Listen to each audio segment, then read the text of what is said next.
কি হলো? তোমার ছেলে তো ভালো কোচিংয়ে গেল। কিন্তু মার্কস কোথায়? ভারতে যখন কোনো স্টুডেন্ট নম্বর কম পায়, সমস্ত ব্লেম এসে পড়ে বাবা-মার উপরে।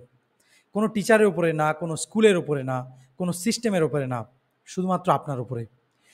70% এরও বেশি বাবা-মা, ভারতীয় বাবা-মা বিশেষ করে তারা ফিল করে, তারা জাজড হয় যখন তাদের সন্তান ভালো রেজাল্ট করে না।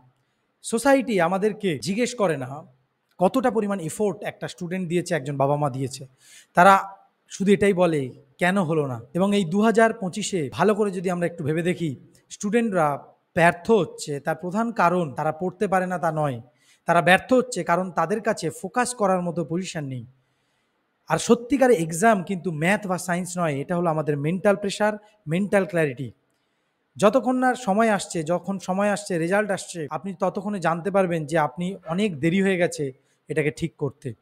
এই রিলটাকে শেয়ার করুন সেই বাবা মার সাথে যার সত্যিকারের সাপোর্ট দরকার, ব্লেম না করে।